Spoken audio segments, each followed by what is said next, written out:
Excellence, Monsieur le Président de la République, bonjour et merci de nous recevoir pour cet entretien dans le cadre de la commémoration de l'accession du Togo à la souveraineté internationale. Voici 63 ans et j'ai le plaisir de co-diriger cet entretien avec vous, Charlotte Médéoué-Guézéré. Bonjour Monsieur le Président, merci de ce grand honneur que vous faites à la presse togolaise en cette date symbolique du 27 avril. C'est moi qui vous remercie.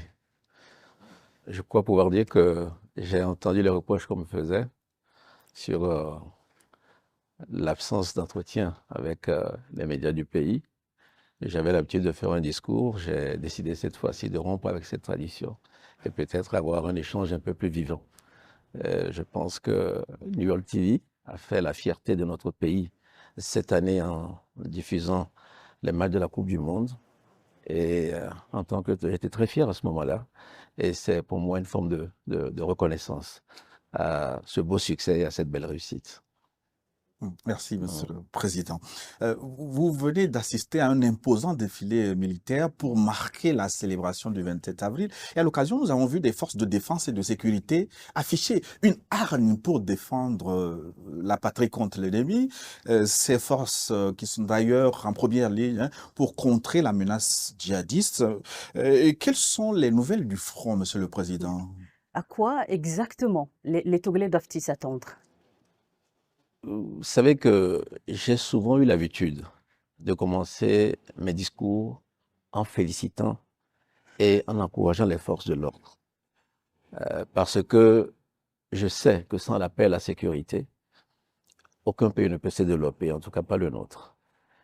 Je sais aussi que c'est un acquis qui est toujours précaire. Nous-mêmes, nous avons envoyé des militaires pour les opérations de maintien de la paix ailleurs. Nous savions ce qui se passait et ce qui se passe toujours dans la sous-région. Aujourd'hui, ce qui nous arrive est une forme d'agression par deux groupes, je crois. Un qui s'appelle l'État islamique au Grand Sahara et l'autre, le groupe de soutien à l'islam et aux musulmans. Deux organisations terroristes qui attaquent notre pays et avant notre pays ont attaqué des pays de la sous-région dans le Sahel. Le Burkina. Cette attaque est une forme de guerre parce que vous connaissez le côté pacifique des Togolais. Ça a toujours été notre volonté de vivre en bonne intelligence avec nos voisins et d'accueillir avec beaucoup d'hospitalité et de gentillesse ceux qui viennent vers nous. Mais nous avons une obligation, c'est de défendre notre pays. Depuis cette attaque, nous avons payé un prix lourd, notamment les forces de défense et de sécurité, qui ont perdu à peu près une quarantaine d'hommes et, malheureusement, des victimes civiles qui viennent s'ajouter à peu près une centaine de victimes civiles dans notre pays. Donc, vous voyez que ce n'est pas exagéré de parler de guerre. Ce n'est pas une guerre continue, mais ce sont des attaques meurtrières, des destructions, des familles endeuillées.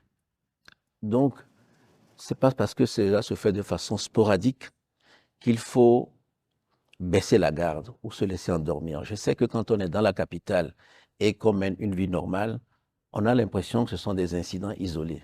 Ce ne sont pas des incidents isolés. Parce que pour contrer ce genre d'attaque, c'est une vigilance de tous les instants. Vous pouvez rester 1 mois, 2 mois sans attaque et puis une attaque meurtrière survient. Deuxièmement, vous connaissez notre ambition pour l'intégration. Et ce qui se passe chez nos voisins du Nord, de l'Est, ou même un peu plus loin, nous impacte forcément. Nous avons des Togolais qui vivent là-bas. Nous commerçons avec ces pays-là. Donc, même s'il n'y avait pas eu des attaques au Togo, nous subirions un peu les conséquences de ces attaques. Face à cela, nous avons mis en place une stratégie sur 3 pieds. La première, naturellement, c'est de nous défendre par les armes, parce que nos hommes sont attaqués, nos hommes sont tués. Et nous avons lancé l'opération Kunjouaré, qui a changé de posture. C'était une posture préventive d'abord, après défensive, et maintenant, de temps en temps, nous sommes aussi à l'offensive. Et ce n'est pas parce que nous ne faisons pas de communiqué que nous n'avons pas de succès. Nous avons des succès, mais il y a quelque chose d'indécent à célébrer la mort d'une personne parce que nous avons encore ces valeurs-là, le sens de l'humanité. Donc nous taisons cela. Deuxièmement, le CIPLEV. Donc, essayer de déradicaliser ou de prévenir la radicalisation des populations. Parce que ce sont des hommes, des jeunes qui sont utilisés pour mener ces attaques-là. Troisièmement, le plan d'urgence pour la résilience de ces populations. Nous avons été obligés, ce n'était pas une volonté, nous ne l'avons pas fait avec plaisir, de déplacer certaines populations pour mieux protéger la frontière. Vous connaissez la caractéristique de nos frontières qui sont souvent poreuses. Voilà. Donc, on a déplacé des gens. Il y a à peu près un peu moins de 12 000 qui ont été déplacés. Malheureusement, c'est ce qu'on appelle parfois des réfugiés intérieurs. Donc, ces personnes qui ont été déplacées sont pour l'instant dans des familles et nous avons renforcé les infrastructures sanitaires, éducatives pour les mettre un peu à l'aise et apporter des vivres. Nous avons accueilli aussi des réfugiés étrangers dans notre pays. Et parmi les victimes dont j'ai parlé, la centaine, il y a pratiquement la moitié qui ne sont pas des Togolais, en quelque sorte. Et nous avons quelques Togolais qui sont à l'extérieur aussi. Donc, il y en a à peu près 2000.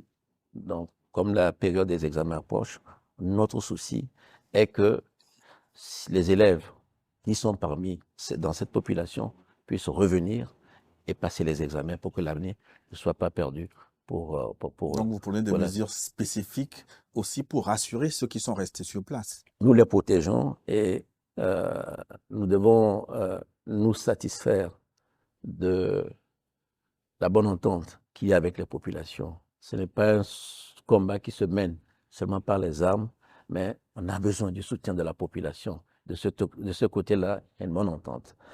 Mais si je dois compléter, c'est qu'il y a aussi des conséquences économiques.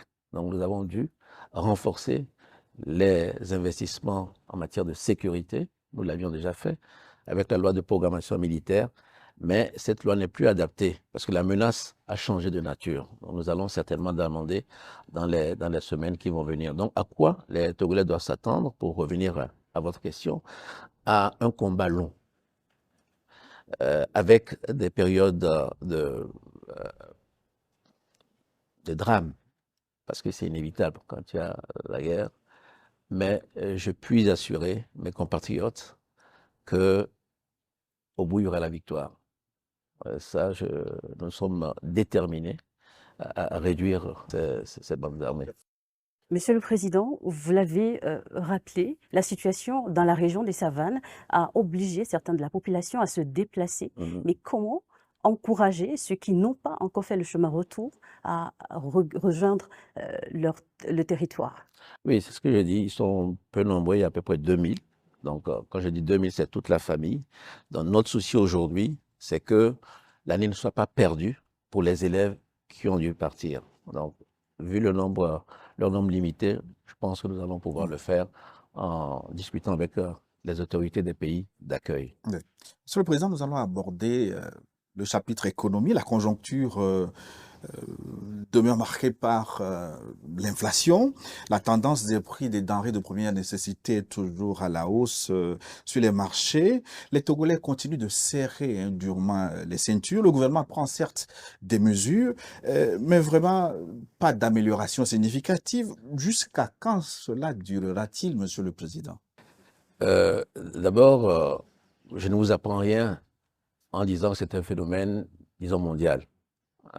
Après la crise de la Covid-19, il y a eu une succession de crises et ce qui a entraîné cette augmentation des prix. Deuxièmement, c'est essentiellement une inflation importée aux 2/3, même s'il y a quand même 33% qui touche les produits que nous avons ici localement.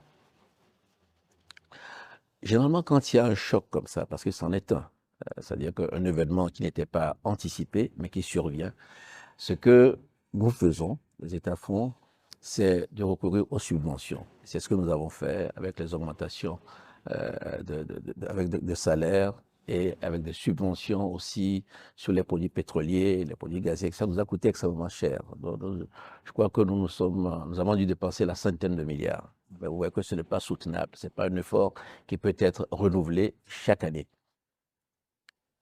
La deuxième chose qu'il faut faire, c'est de produire autant que faire se peut ce qu'on consomme pour être moins dépendant de l'extérieur, notamment en matière de produits alimentaires. Et c'est pour cela que vous avez vu que nous avons relancé, amplifié notre intérêt pour la question agricole. Yeah. Voilà. Donc, ce que je peux dire aux Togolais, une bonne partie du phénomène trouve sa solution ici sur le sol togolais. Je pense que nous créons les conditions pour que l'agriculture ne soit plus ce métier pénible, un peu parfois méprisé. C'est-à-dire, on dit c'est comme si ce sont ceux qui sont à la campagne qui doivent se donner à la terre, à une agriculture de subsistance. Mais que l'agriculteur change de statut social, devienne un entrepreneur. Donc, rendre d'abord le métier attractif. Je dis souvent à mes collaborateurs que nous n'avons jamais... quand on dit que quelqu'un est riche au Togo, c'est rarement pour des questions agricoles. Alors, demain, si on dit qu'il y en a un Togolais agriculteur qui est multimillionnaire ou milliardaire, parce que ça peut arriver, ce serait un exemple pour la jeunesse. Voilà un peu ce que je peux dire sur cette question-là. Vraiment, profitons de cette crise. Une crise, elle est toujours douloureuse, mais c'est aussi des opportunités. Et celle d'aujourd'hui, à mon sens, cette opportunité est plutôt agricole. On va revenir tout à l'heure sur la question de l'agriculture. Et parmi ces mesures d'atténuation de la vie chère, Monsieur le Président, certaines ne sont pas suivies d'effet. Par exemple, les 3 milliards de transferts monétaires directs pour l'achat des fournitures scolaires ou encore les 2,5 milliards de subventions pour l'acquisition de manuels d'écriture et de lecture. Voilà 2 mesures annoncées, mais apparemment non suivies d'effet. Oui, mais que s'est-il passé exactement, Monsieur le Président? Merci. Bon, d'abord, relativisons. Je vous ai dit qu'on a dépassé la centaine de milliards pour les mesures que nous avons prises. C'est le coût, un peu plus de là. Donc, 5 milliards, on parle de 5%. Je plaide coupable pour les 3 milliards, mais je vais m'expliquer. Ce qui s'est passé pour les 3 milliards, souvent quand vous prenez des mesures comme ça, elles sont indifférenciées, elles touchent tout le monde. Mais est-ce que tout le monde avait besoin de ces 3 milliards-là? En l'occurrence, c'était pour acheter des fournitures scolaires, notamment des cahiers. Et il y a eu un débat au sein du gouvernement, à qui donner, à qui ne pas donner. Puisque où on donne à tout le monde, où on donne. Donc nous sommes restés perdus dans cette espèce de débat. C'est pour ça que je dis que je plaide coupable. Mais j'ai vérifié avec le ministre des Finances, les fonds sont là. Et ils trouveront forcément un usage, si ce n'est pas maintenant, un peu plus tard. Donc la promesse, elle n'est pas encore réalisée, mais je peux vous assurer qu'elle n'est pas oubliée. Et cela m'amène à évoquer une autre question. C'est que vous prenez par exemple les subventions de produits pétroliers. Comment faire pour que les subventions aillent à ceux qui en ont réellement besoin? C'est un vrai débat. Parce que quand elles touchent tout le monde, quand tout le monde en profite, ça devient lourd. Et ceux qui en ont réellement besoin trouvent toujours que c'est insuffisant par rapport à leurs besoins. Et ceux qui n'en ont pas besoin n'ont pas l'impression que le gouvernement a fait quelque chose pour eux. Donc, nous sommes en train de réfléchir à cette solution. Pour les 2,5 milliards, c'est en cours de réalisation. Malheureusement, c'est les finances publiques, il a fallu lancer un appel d'offres, recruter 4 cabinets. Et donc, ces manuels scolaires ont commencé à être distribués dans certaines régions. Nous commençons par les régions les plus défavorisées, donc par la région des Savanes. Et donc, je peux vous assurer que ces manuels-là seront distribués. Il faut tirer la leçon pour que les prochaines fois, les élèves puissent avoir ces manuels un peu plus tôt. Un peu plus tôt, voilà. Monsieur le Président, nous allons revenir sur la question de l'agriculture. Vous l'avez annoncé en début d'année dans votre adresse à la Nation et Et là, vous avez tenu parole en organisant Comme ça, la c'est pas les première questions. édition du Forum national des producteurs du Togo. Les FOPAT qui viennent de s'achever avec l'étape de la région de la COSA. Mais pourquoi tant d'intérêt pour l'agriculture? Est-ce que cela vient des enseignements tirés des grands bouleversements mondiaux, comme vous l'avez dit tout à l'heure, la crise de la COVID-19 ou la guerre Russie-Ukraine? C'est une des raisons. Mais la principale, ce qui nous a vraiment décidé à le faire, c'est que nous nous sommes rendus compte que nos compatriotes ne tiraient pas suffisamment profit de notre agriculture. Et pourtant, nous avons beaucoup investi. Les partenaires nous ont soutenus dans ce domaine-là. Et quand nous avons décidé, vous savez, nous avons ce qu'on appelle la feuille de route, axe 1, l'axe 2, c'était la création d'emplois. Et cette création d'emplois est basée sur la transformation de nos produits. Tu vois, on appelait ça les forces de l'économie, les mines, en quelques-unes, et l'agriculture. Mais quand les investisseurs frappaient à la porte et que nous avons commencé à regarder, nous avons une production certes abondante, mais pour faire une industrie, il faut un flux continu. Vous ne pouvez pas dire j'installe une usine de transformation de tomates, elle va tourner au moment des récoltes et puis après elle va s'arrêter. Ce n'est pas possible. Donc, où sont les produits qui vont être envoyés des zones rurales vers la ville où nous allons créer des emplois? Donc, c'est comme ça que nous sommes dit, pour augmenter de façon significative cette production agricole, il fallait prendre certaines mesures. Mais il ne faut pas que c'était surtout, c'est une approche, c'est une méthode. C'est de dire que bon, ce ne sont pas les partenaires financiers qui doivent décider de notre politique agricole ou de nos filières. Ce n'est pas le gouvernement seul dans son coin, mais c'est avec le producteur. Le producteur doit être au centre. Parce que nous avons tenté des expériences avec les agriculteurs. Vous savez, il y a eu quelques expériences assez douloureuses qui ont pris des produits, les paysans étaient livrés à eux-mêmes. Donc, nous essayons de corriger tous ces défauts-là en mettant parce que nous avons besoin du producteur. Nous avons le grand projet de l'agropole de Kara, où nous invitons des investisseurs privés aussi. Donc, vous avez vu que certains ont annoncé déjà des investissements dans cette zone-là. Donc, essentiellement, c'est pour que nous ayons une chaîne de valeur beaucoup plus longue. C'est que non pas exporter nos produits comme le soja, mais les transformer pour que les emplois restent dans notre pays. Mais deuxièmement, c'est vraiment ce que j'ai appelé un peu avec un peu la souveraineté alimentaire, pour montrer que nous devons produire ce que nous consommons dans notre pays. Ce que nous aimons, nous devons l'avoir à disposition dans notre pays. Mais pour cela, il faut que les agriculteurs aient des revenus, amélioration de leur niveau de vie, de leurs conditions de vie, et qu'ils deviennent aussi des consommateurs. Voilà. Qu'il n'y ait pas toujours ce mouvement que nous voyons d'exode rural, les gens quittent la campagne vers pour la ville. Voilà. Donc c'est plutôt les raisons qui ont entraîné ce regain d'intérêt pour l'agriculture.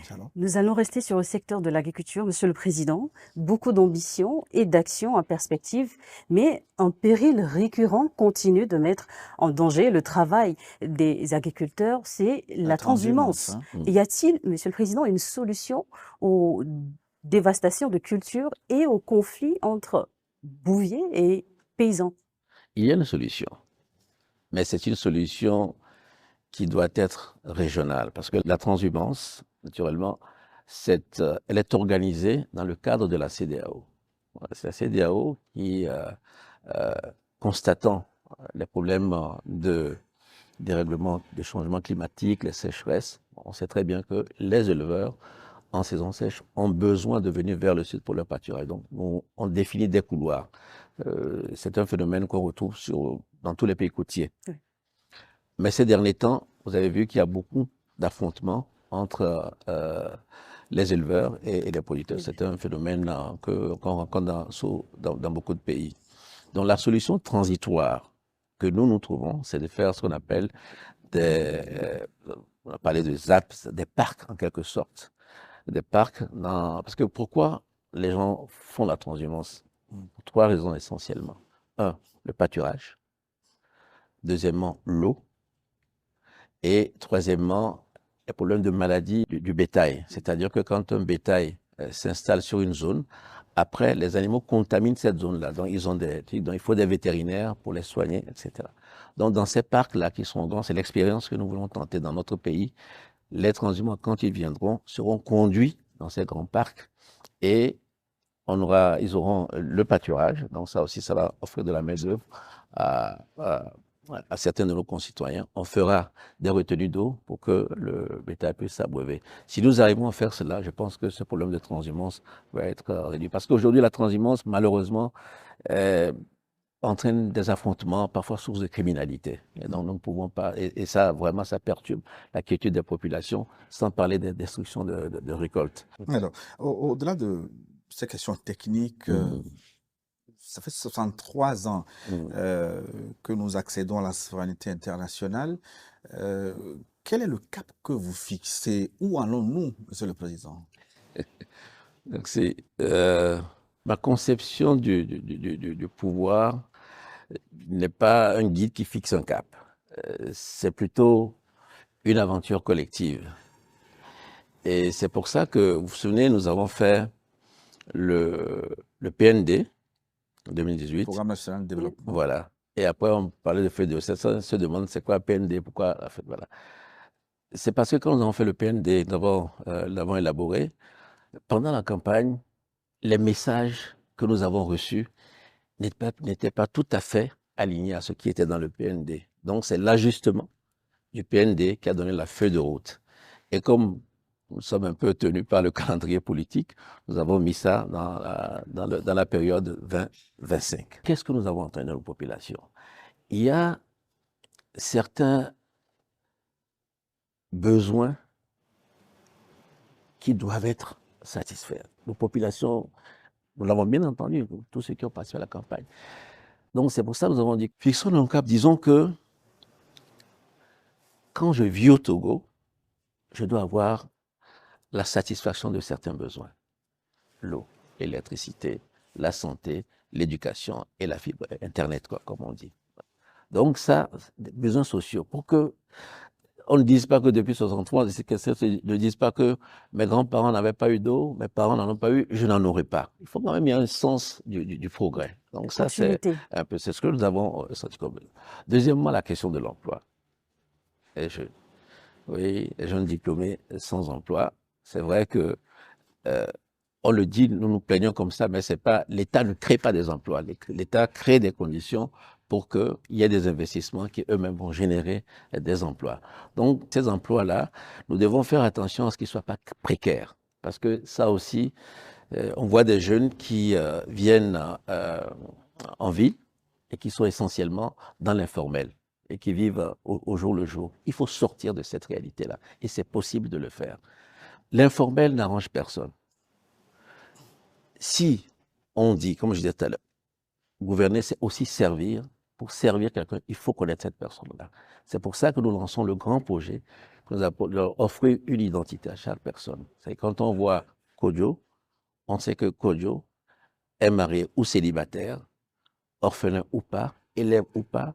Voilà les revenus à peu près qu'il a et voilà à quoi il a droit en termes d'efforts de solidarité, assurance maladie, allocation.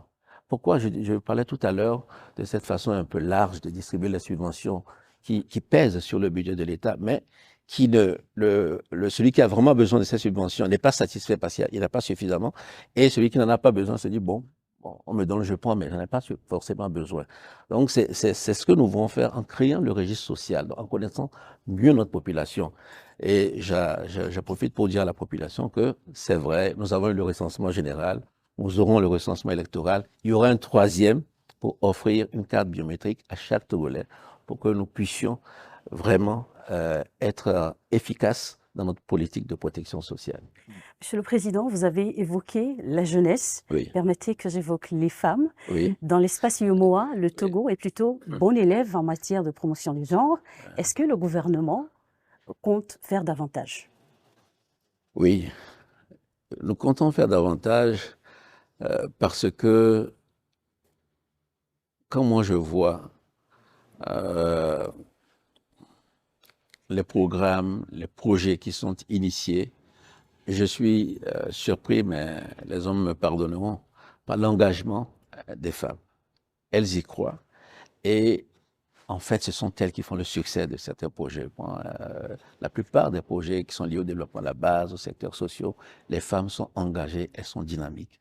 Je les encouragerais à peut-être sauter le pas, à faire un peu plus, à s'engager un peu plus dans les affaires de la cité, pour ne pas dire de la politique. Nous avons les élections locales. Je pense que les femmes apporteraient un plus qualitatif à la gestion de nos affaires. Sur le plan politique, que pense Oui. le chef de l'État des remous dans la classe politique à l'approche des élections? Quel est votre message? Et régional. Oui. En cette année 2023, quel est votre message aux acteurs politiques du Togo et à l'ensemble des citoyens? Bon, je pense il fut un temps, élection était synonyme d'inquiétude dans notre pays. Dieu merci, nous avons fait des progrès. Nous avons eu pas mal d'élections, on a fait plusieurs élections apaisées.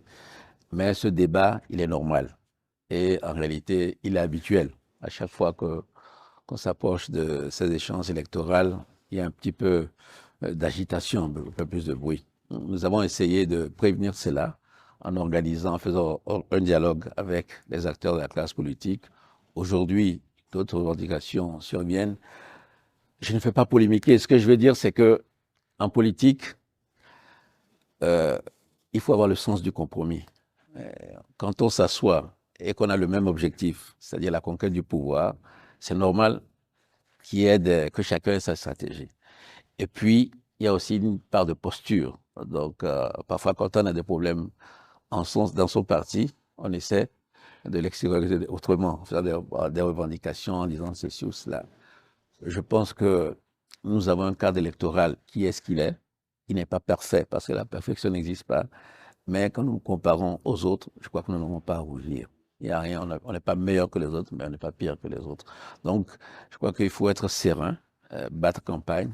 Et s'il y a une volonté commune au sein de la classe politique de faire encore quelques changements de cadre électoral, pourquoi pas, nous nous appuierons.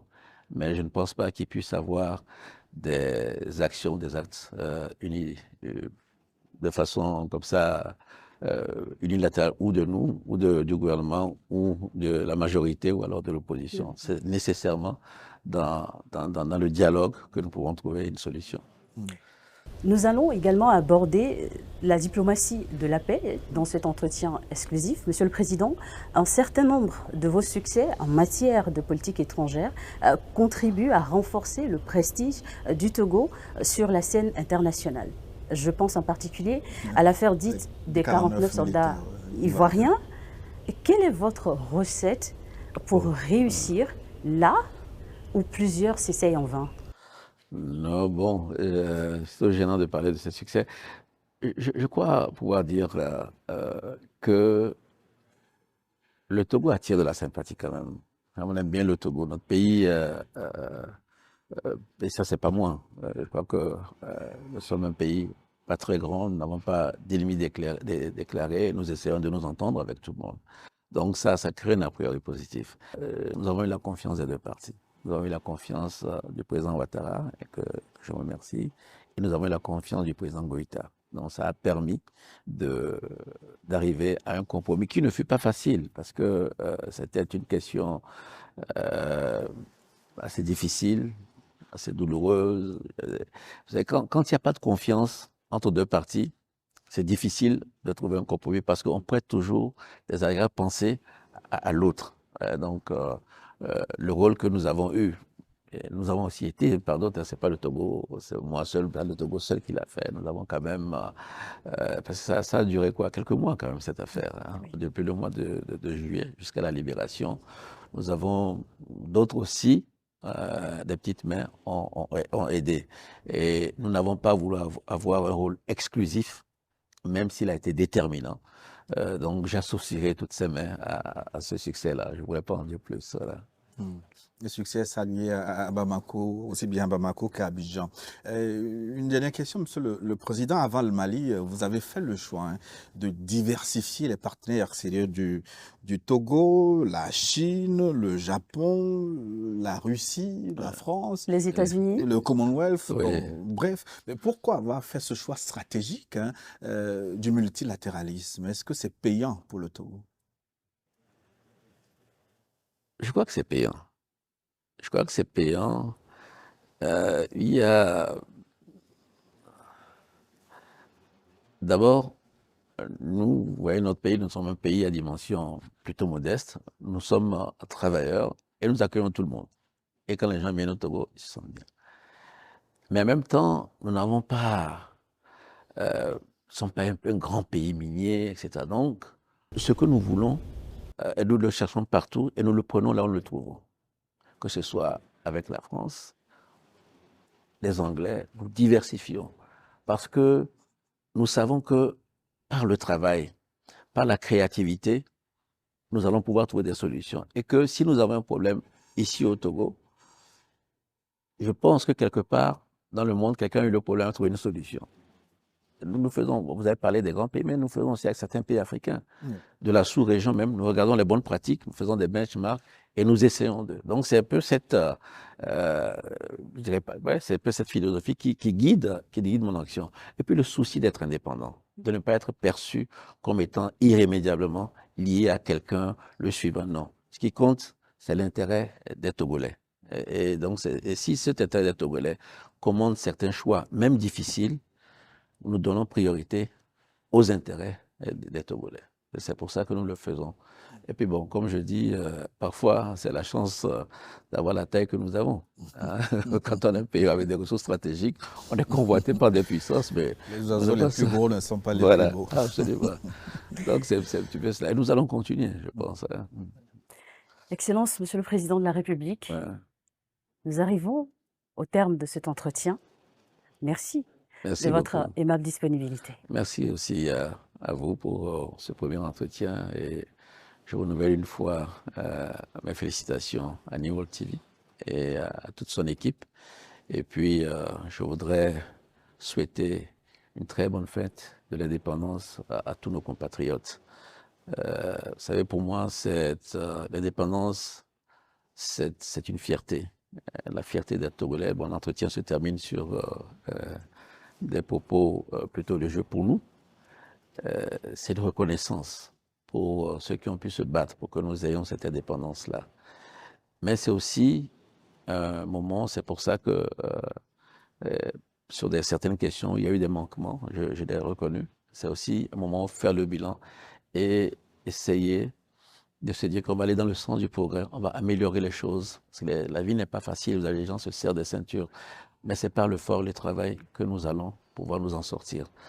Et puis, toujours une pensée pour ceux qui sont en difficulté, soit par la maladie, le deuil, ou une pensée pour eux, une prière pour eux, et nous confier tous à Dieu le Tout-Puissant.